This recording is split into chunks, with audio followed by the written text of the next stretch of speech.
All right, Meta platform. Yeah, H1 half year 2026 results. That's Q2 and half year. So what we majorly focus on half year, even though we give you a glimpse of what Q2 might look like. So if you look at the top line revenue, you see that revenue grew by over 28% year to date. So in dollar terms, over 60.8 billion. That is what they pocketed in revenue. Then half year revenue was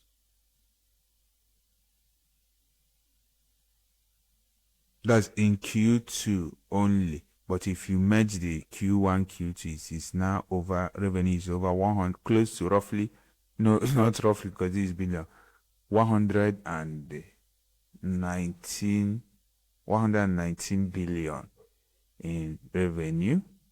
Then if you look at the numbers, there are some two numbers moving in two opposite directions from the same earning release. So, and the reason is it aren't demand. So let's dive in. If you are new to our research work, like we normally do, we break this research down for you, dive into the numbers and support it with some books. This is the price chart. This is the income statement.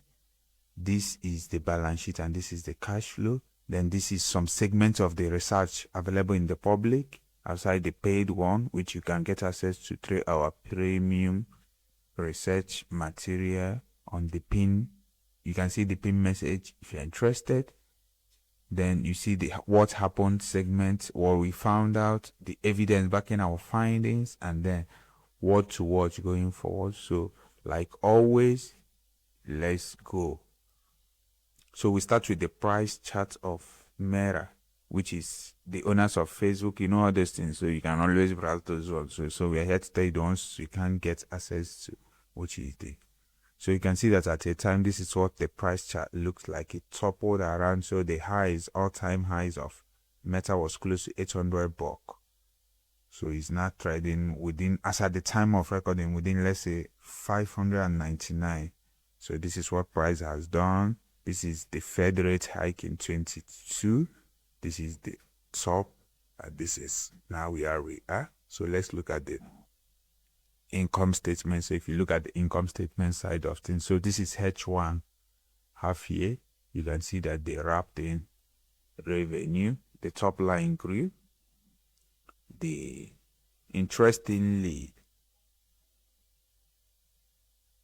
you can also see what is happening with the middle line too. That's the operating profit side of things also grew by 9%. Then you can see the bottom line. So the bottom line also grew. So the margins are actually looking up, even though it dropped a little bit compared to half year 2025. So you can see the difference in the margin.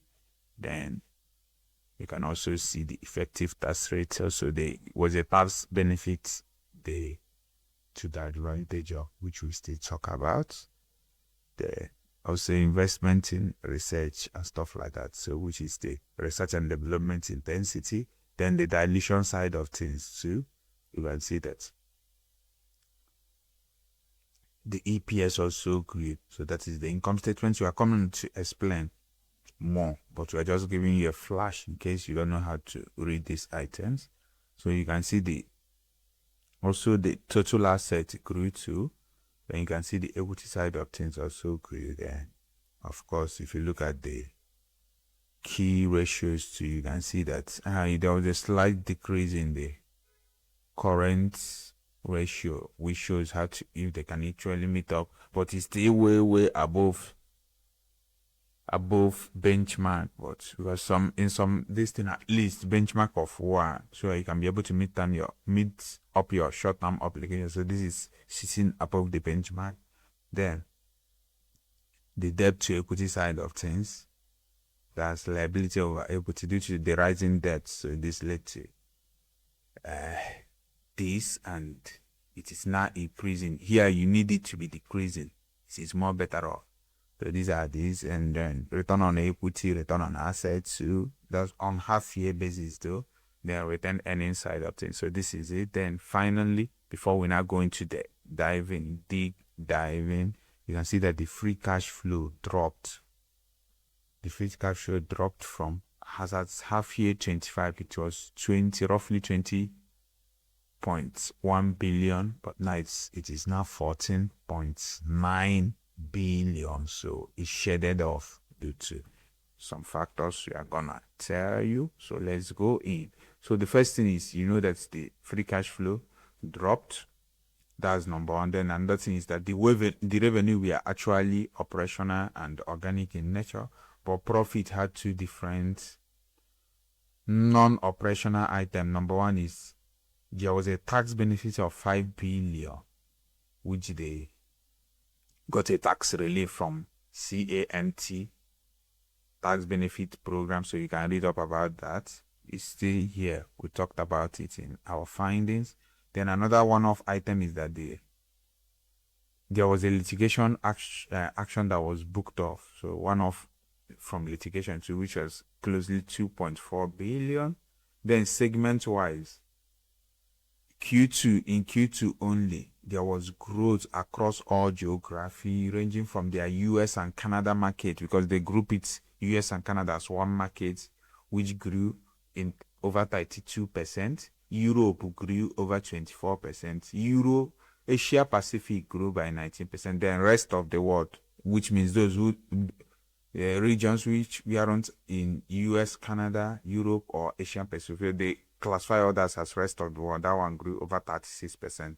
Then in terms of the product line, the family of apps, which is the ad business of things, the family of apps, which is ad business, the income fell by 6% from what it used to be of 24.97 billion to now 23.39 billion.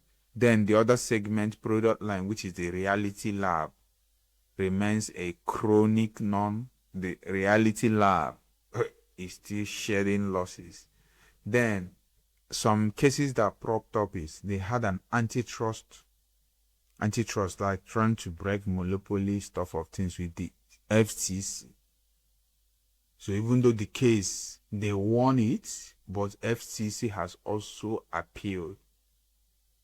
So it is a potential that is vector risk for, because what FTC is pushing for is that they should break how can you have Instagram and still have WhatsApp, so that it will look like a monopoly related. So that is what they are suing for. So that is a potential risk which can come up, or which might, so just to bear it in mind for analysis sake. Then there is still an off-balance sheet capital commitment of over 49.31 billion.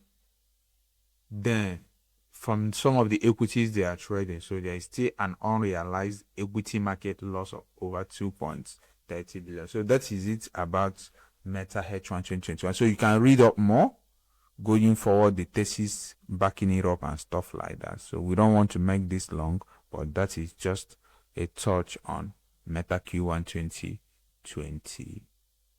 H1 2020. So see you on the next one. Remember, you can always go to X within Say to get this analysis in real time. Like, as at the time of record, this is 15 February, but this analysis has been broken since 10th.